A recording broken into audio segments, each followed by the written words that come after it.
Ok, bonjour la jeunesse. Vous allez bien?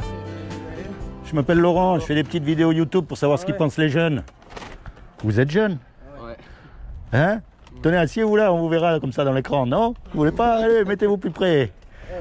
Alors je vous explique, moi je fais des petites vidéos pour savoir un peu ce qu'ils pensent les gens et puis les jeunes en particulier. Parce qu'on nous parle de tout et de rien aujourd'hui. Mais il y a un sujet, on ne nous parle jamais. C'est qu'un jour ou l'autre, vous et moi, on va mourir. À quel âge vous allez mourir? Et vous? Je pense pas vieux. Et vous? Je sais pas moi. On ne sait pas quand on part. On est d'accord? On va où, à votre avis, quand on part? Bonne question. Paradis ou en enfer? D'accord, vous allez au paradis ou en enfer. Et vous allez où? Et vous? Honnêtement, je sais pas. Mais vous voyez, c'est quand même des questions à se poser, parce qu'on y va tous. Ouais, parce que je me suis posé la question une fois. Ah, et puis on y va une main devant, une main derrière, comme on dit. Hein. On ne prend pas le portefeuille avec nous, et qu'on soit noir, blanc, rouge, ou ce que vous voulez, on y va tous. Hein. Donc c'est quand même un truc à savoir. Alors à votre avis, vous savez pas, et vous allez au paradis ou en enfer. Très bien. Comment vous savez si vous allez au paradis ou en enfer? Bah, grâce aux croyances. D'accord, ok. Alors, C'est vrai. je vais vous dire, normalement quand on meurt, on va être jugé. Et on va être jugé par rapport au bien ou au mal qu'on a fait. Donc la grande question à se poser, c'est de savoir comment est-ce qu'on sait si on fait du bien ou du mal. Alors comment vous faites pour savoir si vous faites du bien ou du mal? Bah, moi j'ai eu, dès ma plus jeune enfance, en fait, on m'a inculqué des choses, on m'a appris à différencier le bien du mal. Et du coup, je pense qu'aujourd'hui, je sais reconnaître le bien du mal, tout simplement. D'accord, et vous? Comment vous faites si vous faites quelque chose de bien ou de mal? Pas du tout. Mais... Et vous? L'avenir nous le dira. Comment vous faites? Je sais pas. Bon, je vais vous dire. Vous savez qu'il y a des lois qui existent. La loi de la pesanteur, la loi de l'aérodynamique. On est bien d'accord. Si vous prenez une tomate ici, elle ne pousse pas au pôle Nord. Tout est régi par des lois, en fait. Des lois physiques, des lois chimiques. Tout marche par des lois. Une fleur, elle ne peut pas se reproduire en éléphant. Tout est bien réglé. Il y a aussi une loi morale. Et cette loi morale, c'est ce qui détermine si on fait quelque chose de bien ou de pas bien. Et cette loi morale, ce sont les 10 commandements. Vous connaissez les 10 commandements? Ouais, ça me dit quelque chose. C'est pas un film là où il y a Michael Youn? Ils en ont fait un film, mais c'est pas ça le truc. Vous en avez entendu parler? Ouais, ça me dit quelque chose. Les 10 commandements, c'est ça qui détermine si vous êtes quelqu'un de bien ou si vous êtes quelqu'un de pas bien. Alors on va voir si vous êtes des jeunes bien ou pas, d'accord? Et attention, hein, je ne vous juge pas, parce que moi, j'ai lamentablement échoué au test. J'ai cassé les 10 commandements. Alors il y a un commandement, il dit, tu mentiras pas. Est-ce que vous avez déjà menti? Oui. Bah, tout le monde. Comment on appelle quelqu'un qui a menti? Un menteur. Il y a un commandement, il dit, tu voleras pas. Est-ce que vous avez déjà pris quelque chose qui n'est pas à vous? Non. Peu importe la valeur, hein. Honnêtement, quand j'étais plus jeune, ça m'est arrivé, mais là, non. Ouais, Vous- ouais, peut-être Non, là, une non. gomme, un truc du genre. Ouais, vous avez jamais téléchargé de la musique illégalement sur Internet? Un streaming. Ah, c'est ça, voler? Ouais, Ah, et... Mon oncle, moi, je fais ça avec mon oncle, moi, des fois. En plus, vous avez un complice. En plus. Il y a un commandement, il dit, tu honoreras toujours tes parents. Est-ce que vous avez toujours honoré vos parents? C'est-à-dire. Par exemple, est-ce que vous leur avez toujours obéi? Moi, je les honore, mais je les éblouis pas tout le temps. Quand on n'obéit pas à ses parents, on les déshonore. On est d'accord? Vous voyez? Vous savez pourquoi elle est belle, cette loi? Parce qu'elle nous montre déjà qu'on n'a pas le droit de se juger les uns les autres. On est tous pareils. Qui c'est qui pourra dire qu'il n'a pas menti, qu'il n'a pas volé ou qu'il a toujours obéi à ses parents? Personne. D'accord? Donc déjà, on n'a pas le droit de se juger les uns les autres. Vous comprenez? Et en plus, elle est belle parce qu'elle nous montre qu'en fait, faut pas qu'on se la pète. On n'est pas bon. Quand on gratte un peu, on se rend compte qu'on est égoïste. En plus, c'est vous qui l'avez admis. Hein. Vous êtes des menteurs, des voleurs. C'est vous qui l'avez dit, c'est pas moi. Hein. Mais moi, je suis comme vous. Quand on meurt, on va être jugé par rapport à cette loi-là. Tous. Et le problème, si on vous juge par rapport à cette loi-là, vous serez coupable ou innocent? Coupable. Et si vous êtes coupable, paradis ou enfer? Enfer. Mais tout le monde fait des péchés dans le monde, donc tout le monde va en enfer dans ce cas-là. Ben oui. Regardez par exemple, on conduit la voiture.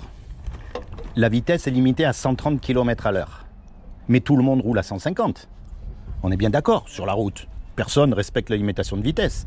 Et tout d'un coup, on entend la sirène de la police derrière. Qu'est-ce qui se passe? Là, on ne dit plus, hey, tout le monde roule à 150. Là, on dit, oulala, moi, je m'assure à 130 parce que sinon, ça va faire mal au portefeuille. On est d'accord? Ouais. On n'est pas bon. L'homme n'est pas bon. Et tout ce qu'on mérite, quand on meurt, c'est d'aller en enfer. Tous, même le religieux des religieux. Vous croyez que le pape, il pourra dire qu'il n'a pas menti? Ou qu'il n'a pas regardé une femme du coin de l'œil? Ou l'imam des imams, ou le rabbin des rabbins, qui vous voulez. Quel est l'homme qui n'a pas fait ces choses bêtes? Parce que nous, on les prend pour, voyez, qui n'a pas menti, comme vous dites. Mais pour Dieu, qui a tout créé, un mensonge, c'est terrible. Vous croyez en Dieu quand même? Bien sûr. Vous, oui. Vous. Ouais. Et vous avez dit ouais. Vous savez que c'est facile de prouver que Dieu existe. Je fais moi, qu'on en existe. Regardez. Vous voyez ce téléphone? Regardez-le bien. Quelle est la preuve qu'il y a quelqu'un qui a fabriqué ce téléphone? Être humain. Oui, mais quelle est la preuve qu'il y a quelqu'un qui l'a fabriqué? Aucun. C'est le téléphone lui-même. Imaginez, je vous dis, vous voyez ce téléphone, en fait, il s'est fait tout seul. Il y a eu une grande explosion il y a des milliards d'années et tous les fils électriques ils se sont connectés, et l'écran il a fondu, il s'est mis en place et après il a plu de la peinture noire. Vous allez me rire au nez. Puisqu'il y a quelque chose, il y a forcément quelqu'un qui l'a dessiné, il y a forcément un créateur, on est d'accord? Maintenant vous regardez autour de vous, la nature, les oiseaux, les éléphants, les papillons, les étoiles, puisqu'il y a une création et en plus tout marche comme une horloge. Il y a forcément une intelligence derrière. Ouais. On est d'accord, ça ne peut pas se faire tout seul parce que rien, et ça c'est un fait scientifique, rien ne peut rien créer. À partir de rien, vous vous imaginez, mais alors il n'y a rien. Eh bien, il y aura toujours rien. Même ceux qui croient au Big Bang, pour qu'il y ait une explosion, il faut qu'il y ait quelque chose. Vous voyez, donc, c'est ce créateur-là qui a tout créé qu'on appelle Dieu. Et il ne faut pas le mélanger avec les religions. Parce que les religions, c'est une caricature en fait de qui est Dieu. Ils se sont accaparés ce Dieu et ils essayent de nous faire croire que ce sont eux les représentants de Dieu et que ce sont eux qui peuvent vous dire ce qu'il y a de bien ou ce qu'il n'y a pas de bien à faire. C'est de la politique, là. C'est tout ce que c'est. Vous voyez, mais que Dieu existe, ça c'est un fait accompli, évident. Donc, le jour où vous allez mourir, comme moi, vous serez déclaré coupable. Et comme vous serez déclaré coupable, vous serez envoyé en enfer. Ça, c'est la mauvaise nouvelle. Ça, c'est ce qu'on mérite tous. Et l'enfer, c'est pas ce qu'on imagine dans les films. Hein. C'est pas le diable avec les cornes, la queue. Non. L'enfer, c'est un endroit terrible où il y a des regrets, des grincements de dents, tout ce que vous voulez. Et surtout, un endroit où il n'y a pas Dieu. Là, il y a Dieu partout. Mais dans l'enfer, il n'est pas là. Il n'y a pas toute cette beauté autour de vous. Alors ça, c'est la mauvaise nouvelle. C'est ce qu'on mérite. Mais maintenant, il y a une bonne nouvelle dans l'histoire. Un créateur, ça aime ce que ça crée. Un musicien, il aime sa musique. Un cuisinier, il aime les petits plats qu'il fait. Un artiste, il aime l'art qu'il fait, on est d'accord. Donc Dieu qui nous a fait, il nous aime. Et quelqu'un qui nous aime, il ne veut pas nous punir. Il ne veut pas qu'on aille en enfer. Il ne veut pas qu'on subisse les conséquences de notre péché. Donc il a fait quelque chose pour que vous et moi, malgré qu'on soit coupable, on puisse éviter son châtiment. Est-ce que vous savez ce qu'il a fait? Est-ce que vous voulez savoir? Oui. Alors je vais vous dire. Comme il n'a trouvé aucun homme de parfait sur la terre, personne ne pourra dire qu'il a accompli la loi. Eh bien, comme il a trouvé personne, il est venu lui-même et il s'est habillé avec un corps. Il a pris une forme humaine qui est Jésus. Et il a dit, quiconque croit que Jésus est le Fils de Dieu et qu'il est ressuscité des morts, il aura la vie éternelle à mes côtés. Mais ça ne suffit pas ça. Parce que les démons, vous savez qu'ils existent les démons. Ils existent, ils croient et ils tremblent. La clé là-dedans, c'est un mot qu'on appelle la repentance. Et la repentance, ça veut dire quoi? Bien sûr, il faut arrêter de mentir, de voler, mais ça on le sait parce que à chaque fois qu'on fait une bêtise, la conscience, elle nous parle. On sait quand on ne fait pas bien, hein? On a la conscience avec nous. L'essence même de la repentance, ça veut dire se tourner vers Dieu. Pas se tourner vers une religion. C'est pas ce qu'il y a écrit. Se tourner vers Dieu, pas comme les hypocrites qui vont à la mosquée le vendredi, mais le mardi ils ont oublié, hein, ou qui vont à l'église le dimanche, qui chantent Alléluia, et le mardi ils ont oublié aussi. Hein. Non, c'est quand vous êtes tout seul. C'est là que vous commencez à parler à Dieu, à poser les bonnes questions. Quand Jésus est mort à la croix, en fait il est mort à votre place et à ma place. Et comme il était Dieu sur terre, il n'a commis aucun péché, donc son sacrifice a été accepté. Imaginez, on fait un braquage tous les quatre, les pieds nickelés. Hein? On fait un braquage et on se fait serrer, bien sûr. On passe devant le juge. Et le juge, il nous dit, voilà, tous les quatre, vous me donnez 1 million d'euros chacun ou vous partez 50 ans en prison.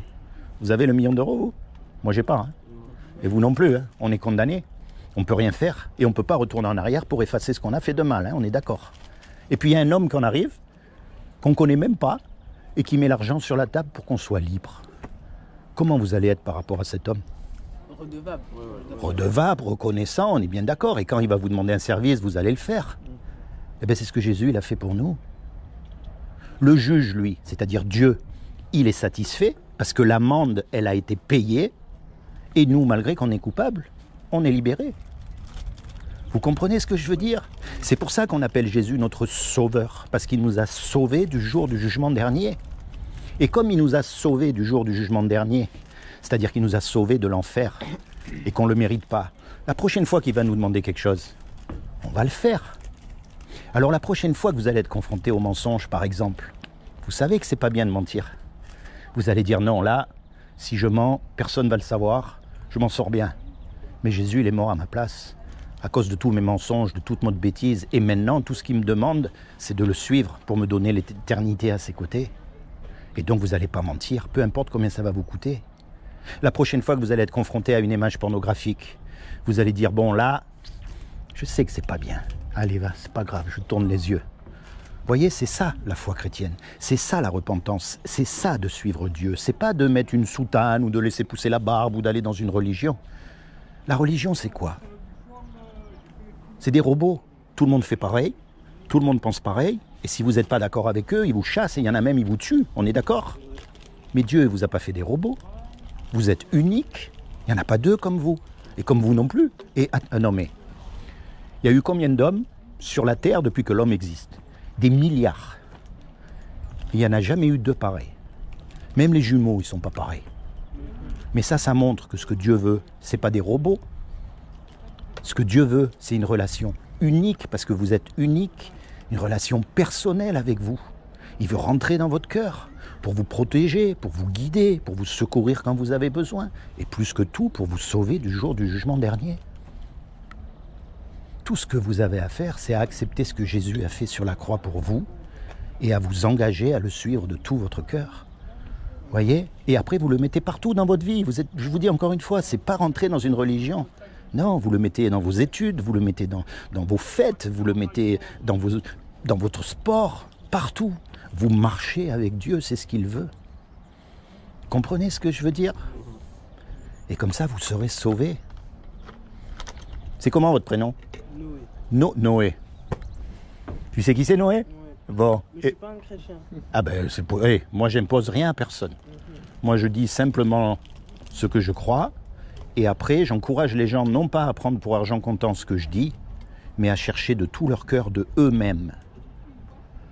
C'est ça le but. Moi mon but c'est pas de vous amener dans une religion ou dans une autre, mais quand vous êtes tout seul, encore une fois, pas comme les hypocrites, c'est là que vous vous tournez vers Dieu et que vous commencez à lui parler sincèrement avec ce que vous avez dans votre cœur.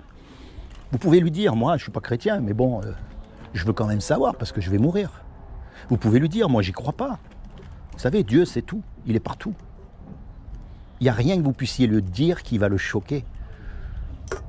C'est ça le but de la vie, c'est de trouver Dieu de façon à pouvoir passer la mort et continuer l'éternité avec lui. Alors ça paraît fou, hein? Mais il y a deux solutions. Soit ce que je vous ai dit, c'est des salades et on aura rigolé 5 minutes, soit c'est la vérité et vous risquez de perdre gros. Donc encore une fois, pas comme les hypocrites. Quand vous êtes tout seul, c'est là que vous dites, bon moi Jésus, tout le monde parle de Jésus, les témoins de Jéhovah, les catholiques, les musulmans, tout le monde connaît Jésus. Mais qui tu es vraiment? Moi je veux savoir. Ça, c'est le but de la foi chrétienne. Et vous, vous appelez comment? Sacha. Et vous? Nathan. Nathan aussi. Vous savez que Nathan, c'est un prophète. Et pas n'importe quel prophète. C'est le prophète qui a repris le roi David. Vous connaissez pas la Bible? Pourquoi la Bible? Pourquoi la Bible et pas les autres livres religieux? Parce qu'il y a beaucoup de livres religieux. Vous avez le Coran, vous avez le livre des bouddhistes, vous avez plein de livres religieux. Pourquoi la Bible? Alors je vais vous dire pourquoi. D'abord, la Bible, ce n'est pas un livre religieux du tout. C'est un livre historique.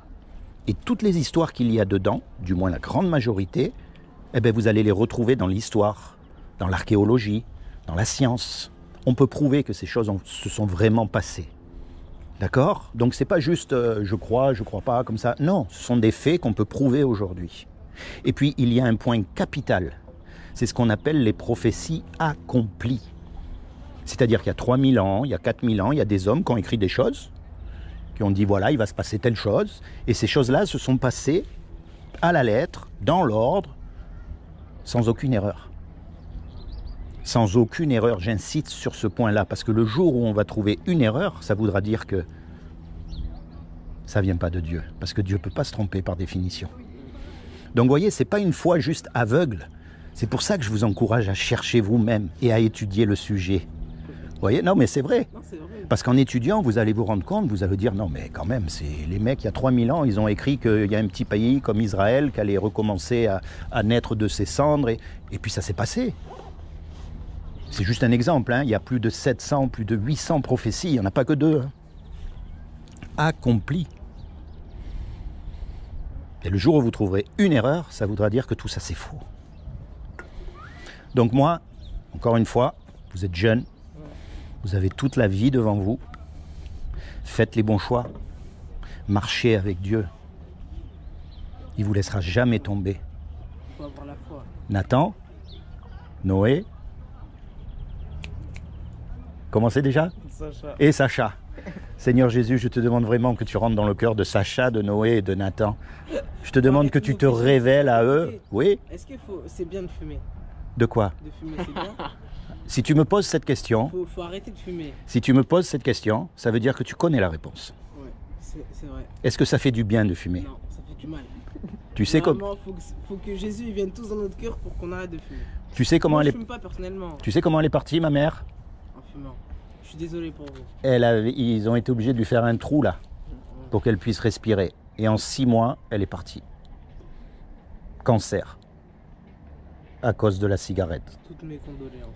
Non mais ça fait longtemps, merci. Ça fait longtemps. Mais pour te dire, tu vois, est-ce que c'est bien, est-ce que c'est pas bien? Franchement, et puis tu sais quoi? Le patron, celui qui fabrique les cigarettes, Philippe Maurice, celui qui roule en limousine et qui a des maisons un peu partout, tu crois qu'il fume? Non. J'en suis sûr. Pourtant, en fumant, tu lui donnes des sous à lui déjà, et en plus tu deviens son esclave parce que tu peux plus t'en séparer. C'est pas à moi de te dire ce qui est bien ou ce qui est pas bien de faire. C'est toi. C'est ça la relation avec Dieu. Dieu va te dire. Oui, Dieu va te dire. Et est-ce que c'est bien ou pas de mentir? Non, c'est pas bien. Tu le sais? Eh oui, Alors tu vois, demande pas. Ouais. Bon Seigneur, je te demande de bénir mes 3 amis ici, vraiment de te révéler à chacun d'entre eux ici dans son cœur comme son Sauveur et son Seigneur, de lui accorder le désir de son cœur, de les détourner à tout jamais du péché et plus que tout, Ça va être compliqué, mais on va essayer. Hein. de vous permettre de rentrer dans votre destinée éternelle. Vous savez quoi? Vous ne pouvez pas vous battre contre le péché. Vous allez essayer, mais vous allez tomber. C'est là qu'il faut faire confiance à Dieu. Et c'est ce qu'on appelle la nouvelle naissance. C'est-à-dire que le moment où vous acceptez ce que Jésus a fait sur la croix pour vous, Dieu efface tout ce que vous avez fait avant. Il efface, c'est fini. Il faut le croire, bien sûr, d'accord? Et vous commencez une nouvelle vie. Et quand vous allez tomber, quand vous allez être confronté, parce que des fois vous allez dire zut, j'ai menti, je ne voulais pas mentir. Eh bien, c'est comme un petit garçon qui apprend à marcher. Imaginez un petit garçon qui apprend à marcher. Est-ce que vous allez, et qui tombe, vous allez l'écraser ou le relever? Non, non, Relever. mais non. Non, mais rigole, alors. Mais tu sais qui c'est qui a inventé la rigolade? C'est Dieu. Ah ouais, c'est dur. Tu crois quoi? Que c'est un grand-père fouettard avec un fouet que t'as pas le droit de rire ou quoi? Eh, pourquoi tu ris à ton avis? C'est Dieu qui a fait la bouche, c'est Dieu qui a fait le rire. Il faut sortir de cette caricature que Dieu est une religion. C'est vrai. Dieu, il a tout fait, même le rire, même les bons moments. On a le droit de rire avec Dieu. Ouais. Au C'est contraire, ça lui compliqué quand même, hein, parce que soit Oui. on doit voir la foi, soit on doit rigoler avec lui, mais on peut pas faire les deux, non? Si, pourquoi? Bah, Qu'est-ce qui je t'empêche? vais pas faire une blague à Dieu, quoi. Et- Je vais pas lui dire, ouais, Pourquoi pas? je sais pas moi. Non, tu peux lui faire une blague, mais tu vas pas l'insulter. Mais non, bien sûr que non. Bon, imagine ton père ou ta mère. Tu la respectes. Tu l'aimes de tout ton cœur. C'est vrai, mais des fois c'est compliqué. Hein, mais Ah ben, bien sûr que c'est compliqué, mais des fois tu lui fais des blagues aussi. Gentiment. Ma mère. Elle rigole pas? Parents, ils rigolent pas mes blagues. Pourquoi elles sont pas rigolotes tes blagues? Je sais pas, mais c'est travail, hein. Travail. Hein. Ils ont pas le temps de rigoler. Ah. Je vais porter plainte contre mon daron, je crois, parce qu'ils rigolent pas assez. Eh ben, fais-le rigoler. Ouais. Fais-le rigoler. Non, avec Dieu, tu peux rigoler. T'as pas de souci à te faire. Ouais. Ce qu'il faut, c'est pas manquer de respect. Mais ça, vous le Non, savez. c'est non. Avec des gens, vous manquez pas de respect. C'est pas vrai? C'est vrai. Bon, les amis, Ouais. soyez bénis. Merci. Vous allez penser à ce que je vous ai dit? Ouais. Moi, je vais y repenser, hein. Il en va de votre éternité. Il en va de votre éternité. Il en va de ton éternité. Quoi que... Tiens, en souvenir, je vais vous laisser ça Ah, comme, merci beaucoup. Merci. comme ça. Derrière, il y a juste un petit résumé de ce que je vous ai Vous avez donné. une chaîne YouTube? Ouais. Oui, bien sûr, c'est écrit là, ministère des Affaires éternelles. Ah, C'est ça, là? gentil. Ouais. On va passer sur votre chaîne Et YouTube. vous allez devenir des vedettes. Ah, vous êtes ici? Vous Et êtes ici? Videoban. Ah oui, c'est loin. Imaginez un peu, il y a un producteur qui regarde, qui vous voit, qui vous dit, mais moi je veux ces jeunes là pour mettre dans mon film. Et c'est comme ça que... S'il vous plaît, est-ce que vous pourrez juste enlever le moment où je parle de fumer? Parce que si mon père y voit, il va me tuer. Vous avez pas dit que vous fumez, vous avez Non, demandé non. si c'est bien ou pas de fumer. Oui, mais pas. Ouais, mais. Vous avez Voilà, demandé. moi, je fume pas. Et en plus, vous avez dit que vous fumez pas. Ouais, je fume pas. Mais on le sait que vous fumez pas. De toute façon, vous sentez pas la cigarette, Bah, alors. vous pouvez sentir sympa, moi. Ouais, je sais. Mm. Non, mais c'est vrai. Non, c'est vrai. Non, il faut pas avoir peur de... Vous avez posé une question intelligente. Donc vous avez aucune peur à avoir. Ouais. Vous êtes où? Vous faites des études? Ouais, on a Syntax. Au lycée, là. Vous connaissez? Ça marche bien? Ça va, hein. Ça va, ça va. Ça va. Il faut bosser. Non, il faut bosser dans la vie. Si vous voulez avoir un bon boulot après, c'est maintenant. Hein. Enfin, même avec des bonnes notes, c'est la galère. Alors imaginez 100 c'est vrai. bonnes notes et 100 métiers. Hein? Bon, allez les trois, merci de m'avoir écouté. D'accord? Pensez à ce que je vous ai dit parce que on ne sait pas quand on meurt. Et malheureusement, il y a des jeunes qui partent. Trop tôt. Allez, soyez bénis. Merci. À plus tard.